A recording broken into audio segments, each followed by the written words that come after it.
Okay, so let's get right into it.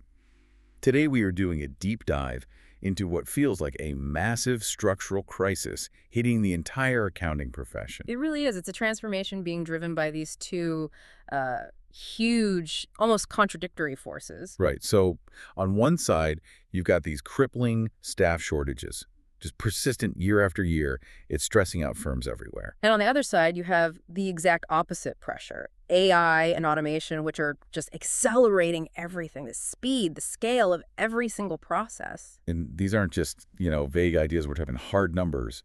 Our sources are showing this dramatic jump in tech adoption. Yeah, something like 77% of firms are planning to invest more in AI. And 72% are already using it every single week. Yeah. But at the same time, in a place like the Netherlands, you have 59% of firms struggling with those staff shortages. So you have this mandate to move faster than you ever have before. But you just don't have the people, the internal capacity to manage that speed. And what's so fascinating here is that the technology, it radically changes how you do the work, but it can't touch the core principle. Accountability. Exactly. Accountability.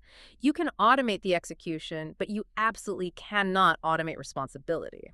Right, because when something goes wrong, a misstatement, a breach, the regulators and the clients, they're not coming for the algorithm. No, they're coming for the firm, for the professional whose name is on the report. So that tension, it forces a change. You have to use automation to stay in business, but you can't let the quality slip.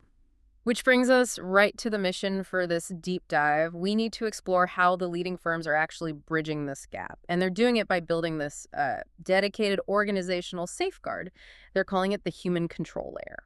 And we're going to look specifically at how firms are scaling this control layer, because you can't find the people locally, so they're looking beyond their own borders. Right, using remote, highly skilled professionals from these, well, strategic talent pools. Like in Kenya, which is the model that FairChain Workforce is helping firms to implement. So this isn't just outsourcing, it's something different. It's an organizational extension. It's about turning that local staffing problem into a scalable, high-quality governance model. It seems like a recognition that just bolting AI onto a broken structure. It just means you make mistakes faster. You have to redesign the whole operating model around this idea of dedicated accountability. Okay, let's jump into that core issue first. Risk. We all know the old saying, garbage in, garbage out. But what's actually changed now that AI is in the mix? What's changed is the, let's call it the functional distance between an input and a consequence. What do you mean by functional distance? Well, when processes were manual, human hands and eyes were like natural friction points. They slowed things down. If a mistake was made, it often just affected one file, maybe one client. Contained. It was contained. Yeah. Now, in an automated system, a single flaw, a bad rule, a misclassified transaction, it can be instantly replicated across your entire client base. That human friction is just gone. And so the risk is just amplified. Amplified across three really intense dimensions. And this is where it gets quite serious for firms. So it's not just a linear increase in risk exposure. Not at all. The first dimension is speed. An issue just propagates faster than you can even imagine. We're talking about something that used to take days or weeks to spread, now happening. How fast? In real time, often within seconds of the data being entered. It can affect multiple clients, multiple reports, almost instantly. Okay, so that's speed. What's the second dimension? That would be scale. Because the errors affect so much more work at the same time, the potential cost, both financial and reputational, it just explodes. A single mistake becomes a systemic failure. Almost instantly, yes. And the third dimension. You said this one is maybe the most insidious. I think it is. It's visibility. The problems become incredibly difficult to spot. The actual work, the transaction processing, is happening deep inside a black box. You see the output, but not the process.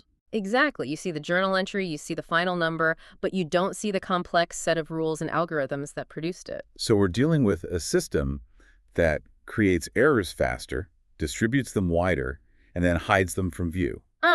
That sounds like the central problem right now. It is, and this is where we have to shift from talking about technology to talking about organizational structure, because that huge risk exposure, it all funnels back to the people. To the senior accountants, the managers, the partners? Yes, the people who have the final responsibility. But the organizational design hasn't kept up.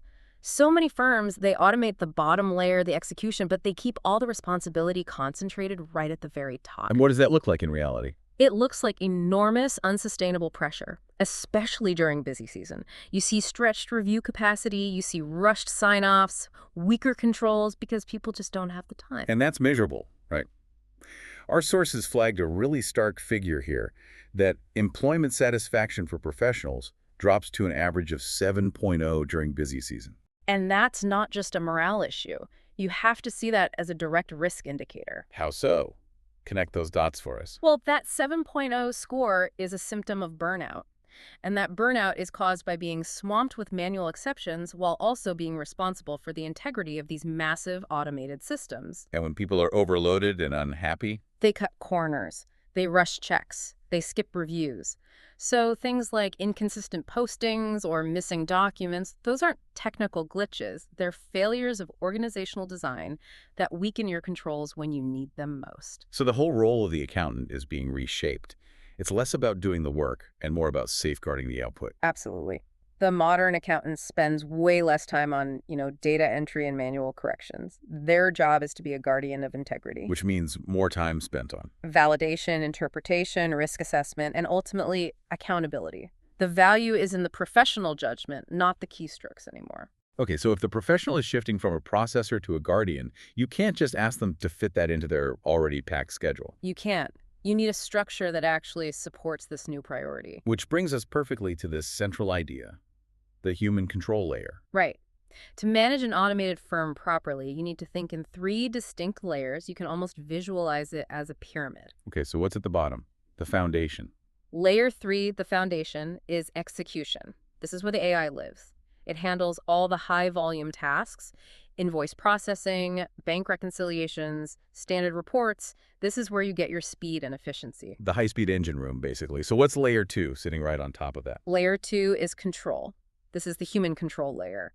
And its job is singular and explicit, to safeguard the outcomes that are produced by layer 3. So this layer is all about dedicated capacity for reviewing outputs, validating data, managing exceptions. And ensuring everything adheres to professional standards and compliance. I have to push back a little. Isn't layer 2 just what we used to call senior review? What makes this a distinct organizational function and not just a new name for an old task? That is the crucial question. In the pre-AI world, control was a task. It was spread out across different roles.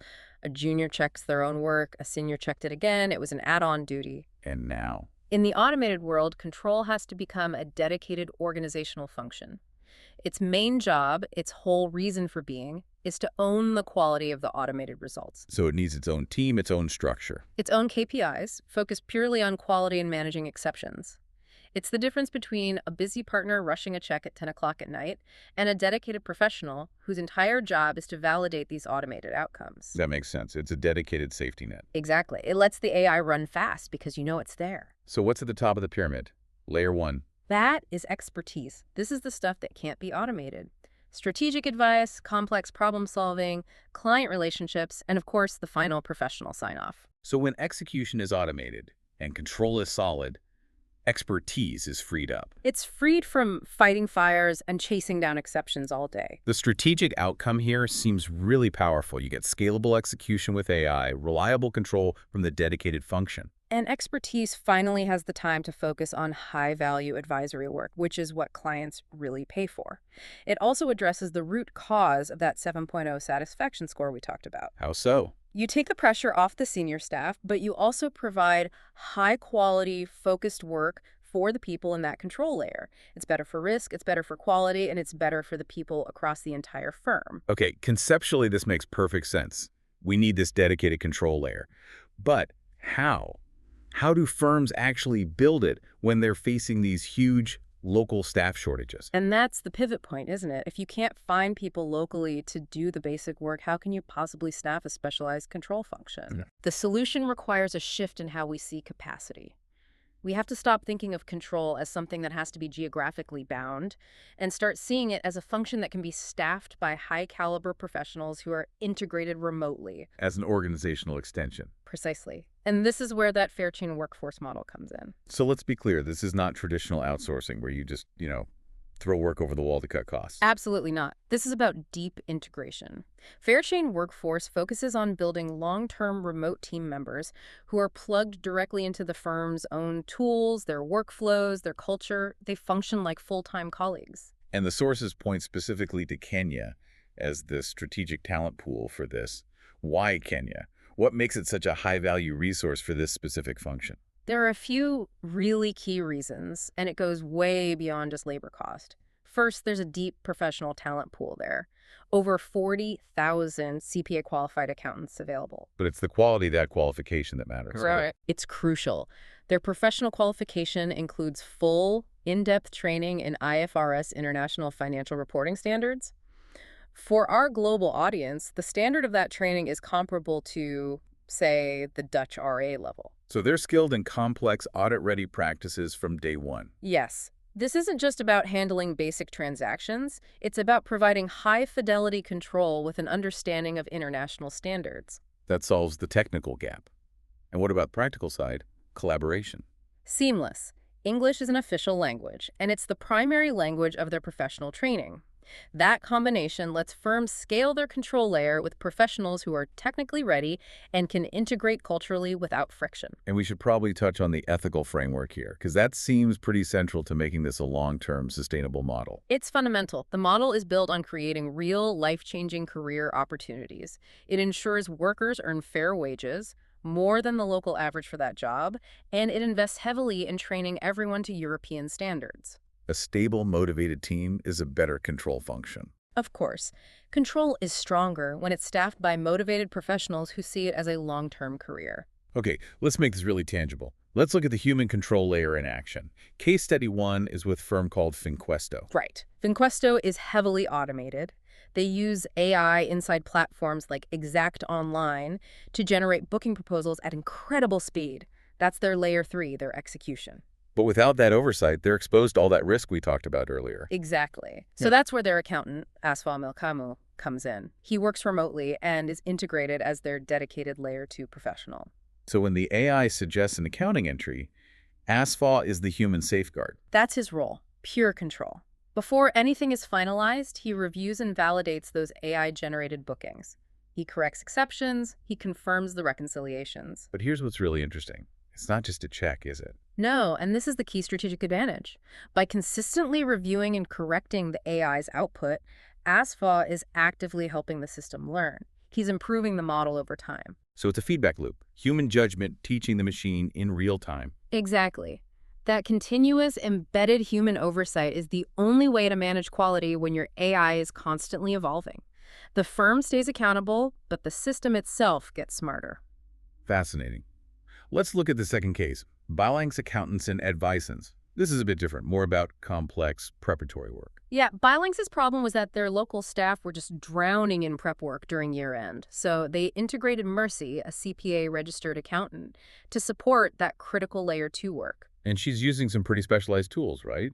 Caseware, ADV plus SAM. Yes, complex tools. So her role in the control layer is to own the integrity of that data stream before it gets to the final sign-off. Meaning she's reviewing for completeness, checking consistency, preparing the final files. All of it. And that requires real professional judgment, not just ticking boxes. So the impact there is shifting that high-stakes prep work from local staff who are overloaded to a dedicated CPA-registered professional. It's a powerful reallocation of work. It allows the partners at Bilanx to truly focus on layer 1, the high-level review, the strategic advice, the client relationships. Because they know, with confidence, that the control layer work has been done meticulously. It increased their capacity, it gave them continuity during crunch time, and it established much clearer, more defensible ownership over the results. You know, these two cases, they perfectly illustrate the main takeaway here. The real transformation happening in accounting, it's organizational, not technological. Absolutely. AI gives you the speed, but only a dedicated human control layer can give you the quality and the accountability. And I think the success of firms going forward will be defined by those who have the courage to actually redesign their models around this idea. It is the future. It's structurally AI supported by people. And that old idea that control depends on physical proximity, on someone being in the office next to you, that just feels outdated now. It is. Control is about structure. It's about standards, clear ownership, and long-term integration. When you do it right, these remote teams actually strengthen your control framework. They bring focused capacity to the exact problem area. And that leaves us with one final provocative thought for you, our listener. If professional accountability cannot be outsourced, and if your role involves reviewing or relying on these automated systems we've been discussing, What tangible steps are you taking right now to make sure your work structure defines clear, defensible ownership for the decisions the AI is making? rather than just accepting its speed and scale as inevitable, that right there is the strategic challenge facing the entire industry.